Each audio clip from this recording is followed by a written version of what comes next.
How's it going, James? Heard a little knockety knock at the door, so let's see what's going on. I think we got a UPS delivery. All right, GM Parts House. I think our smoked taillights are in.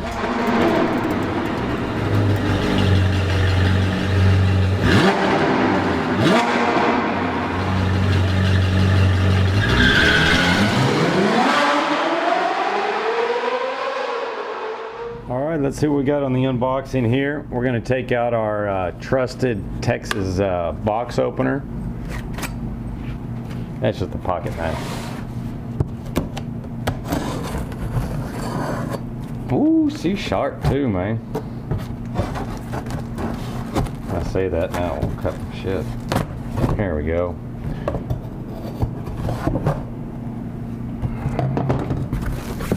Oh, nice. They put the instructions right up at top where it's in your face. Very nice on that, guys. Two thumbs up. That way it's forced in your face. For those that, like me, that like to cheat the instructions and not read them. Do you have a problem?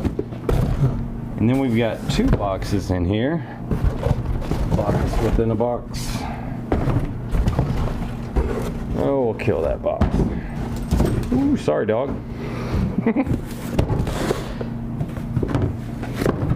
All right, now we went from one box to two box with instructions, and we're going to carefully use our Texas Winchester box opener here.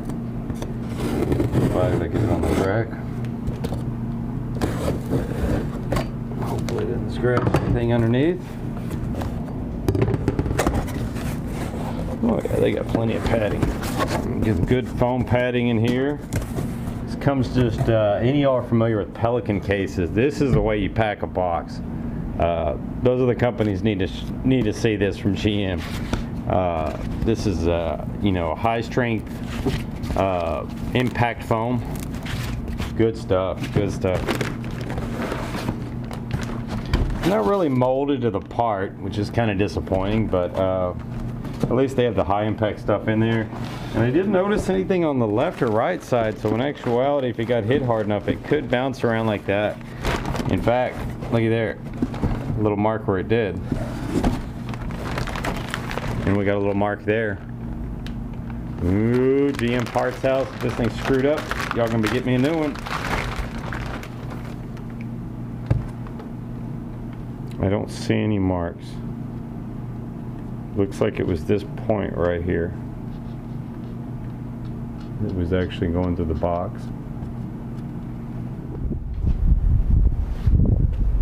First step, carefully get you a flathead screwdriver. Preferably a little bit thin so it can fit in here. And you'll see a little notch on these two little plastic, or three of them I should say. You'll see a little notch there. Stick it in that notch, pull up. You can hear a couple snaps. And it's going to pull right out. Or it actually doesn't need to pull right out. It should just pop up. But I want to pull. Alright, so we got the whole thing came off with that one, but that's where we're going with the other two anyways.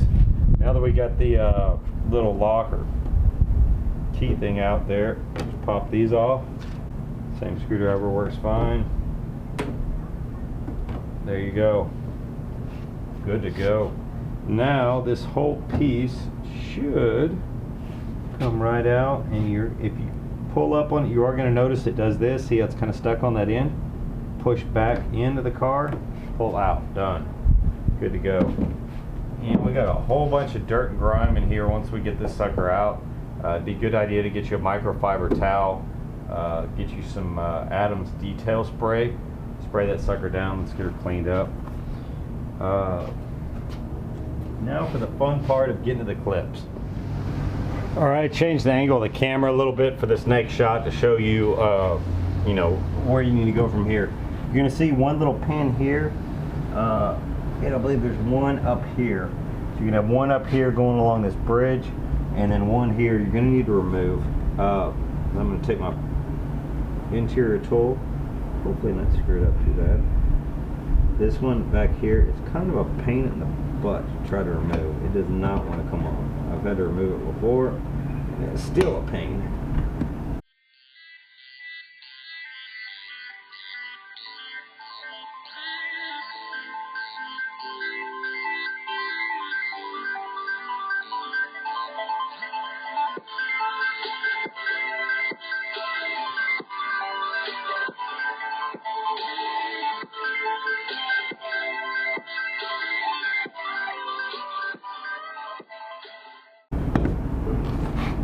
Yay! It is torn all to hell.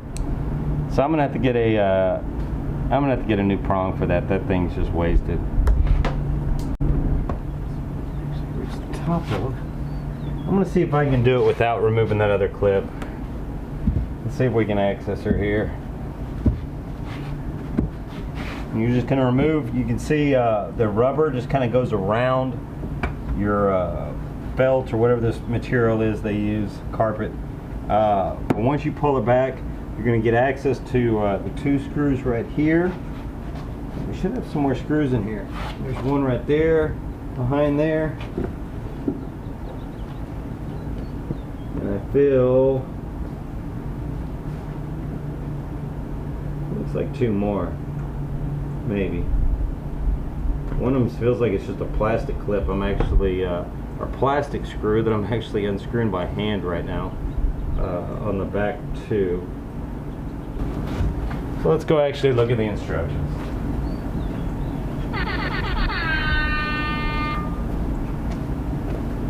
Alright, open and support rear compartment lid. We did that. Use a suitable tool, remove and retain the retainers. Remove the tail lamp closeout filler panel. Remove the retainers from the rear. Man, they've got you taking this whole freaking thing off. Why?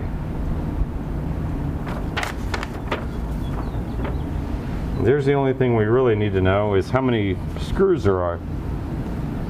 Looks like number one, doesn't say what they are. Remove the nuts, 1, and retainers, 2. So the back two clips, if y'all can see here, you're gonna have two, I guess, plastic retainers. I'm hoping they unscrew, but they should either unscrew or pop off.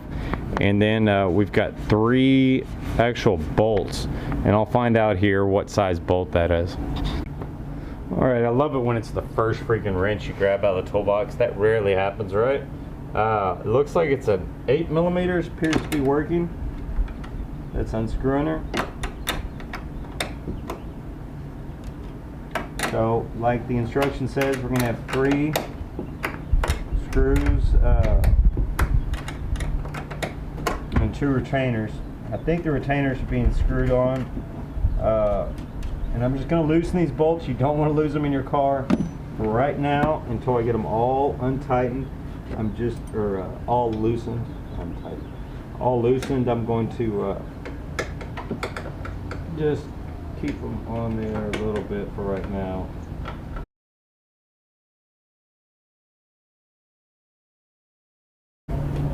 Alright, got that one loose. Now let's try the retainers. I'm going to try to take them off first because they're the farthest away from the opening and I can't see them. Looking at the other one, or looking at the replacement lenses, it looks like they're just going to unscrew, but I'm unscrewing at it and it doesn't appear to be coming off just yet. Alright, I'm going to go ahead and remove the bolts. See if we can do something to get these retainer things off. Whew.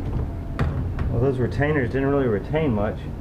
So I guess they just kind of unscrew and they don't really pop off. So that was really confusing me there if y'all didn't notice. It looks like you just kind of unscrew to loosen them. You pull the other bolts off and then the whole unit just kind of slides out. And you want to be real careful because you still got a wire, of course, that's going to be connected. So, oh boy, it's got one of the fun clips. Oh, okay, pull up on the clip and then push the button. I don't know if y'all can see this, but I pulled up on the red clip and I pushed the button here in the middle, come right off. So that was easier than I was making it. So next we're gonna do is get us some Adams detail spray. I'm gonna try to get this out of the way here, and we're gonna wash her off real quick, or clean her off, and go to putting the new ones in.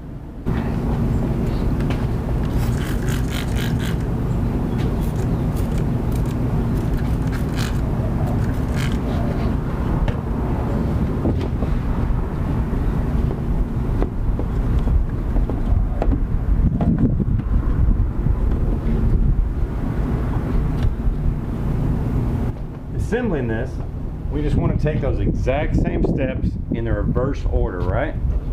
So, first step, let's go ahead and plug in our light, push it down. You heard a little click there, and then push the red tab down to lock it. We're good to go there. So, now, careful with your wires. Let's move this one back around to clip it like it was. Okay. Now, line up all of our bolt holes, maybe. And she's in. So we're gonna do it. I'm gonna start with these back ones and see if I can figure out how they tighten. Yeah, it does just seem, it's like a bolt that just doesn't come off, just to let y'all know. It is going in. Kind of a weird little bolt there they put on it. I've never seen that. Main thing is getting hard bolts on. Make sure also, one thing I did mention, make sure your little clip there lines up too. Remember how we had to pull it off differently before? So just make sure it's behind that tab, right? Now, you don't want to go super tight with these because you got a lot of plastic pieces on there, guys. But we do need to make sure it's snug. Last thing you want is this, you know, lose a tail light going on the road. Mexico or something. Just don't go overboard with it. These aren't lugs on wheels, they're, you know, header bolts. Or head bolts, I should say. It's plastic behind these bolts, so just remember that when you're screwing it in.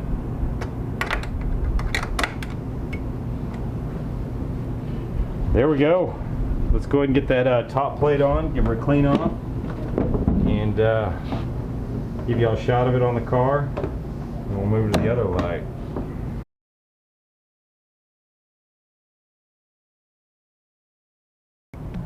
Well, there you have it. There's the after, and over there's the before, the red. I like these lights so much better. One final test we should do real quick just to make sure. Let's turn her on.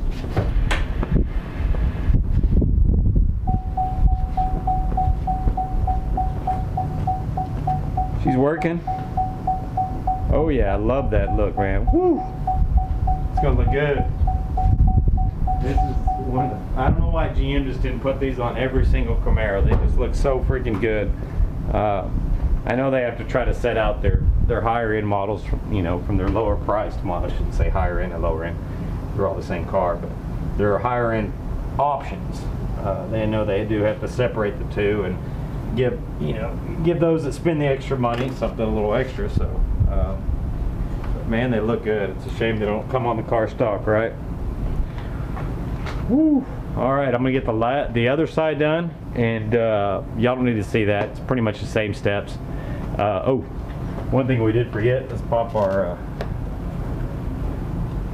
stuff back on here. This, you're just gonna pop it right back in, put it right behind that seal. No, from the video, I'm gonna have to go and buy a new clip for it. So, weird. There it goes. Alright, so you might have to pop that corner back in like I just had to. That wasn't sketchy or anything, was it? I may just go ahead and buy new clips or new retainers for that. Those that don't know, you can buy those little clips that pop in. You can find them pretty much any auto store. They're real cheap. So if you do have issues with them like I did, just go ahead and replace them. Don't be a cheap bastard. That's only, you know, a couple bucks for a pack of them, so not a big deal. So we're gonna do the same step on this side, and I'll get y'all some after shots. Well, there we have it on the car. Sorry I'm having to speak so loud. Those with Flowmasters understand.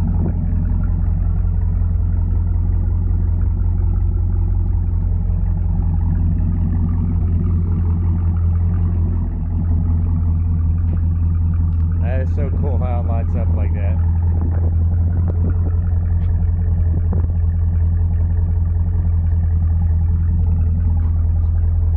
There you go. Alright, sorry about the lighting, but I figured dusk would be a good time to shoot a lighting video with it on the car so y'all can see the brake lights and how they light up and so forth. Looks really good, clean. I've got them cleaned up really nice, and also try to give y'all a it's not going to be a cold start, it's already warm, but you can hear it start up and give the Flowmasters a rev here.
That shit sounds badass.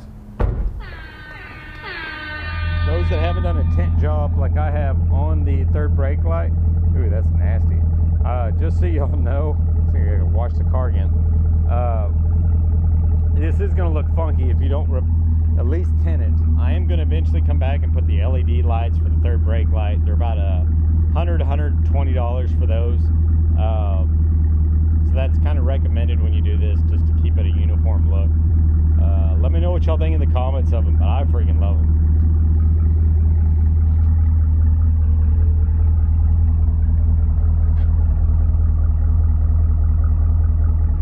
Alright, thanks for watching my video, guys, and I'll catch y'all later.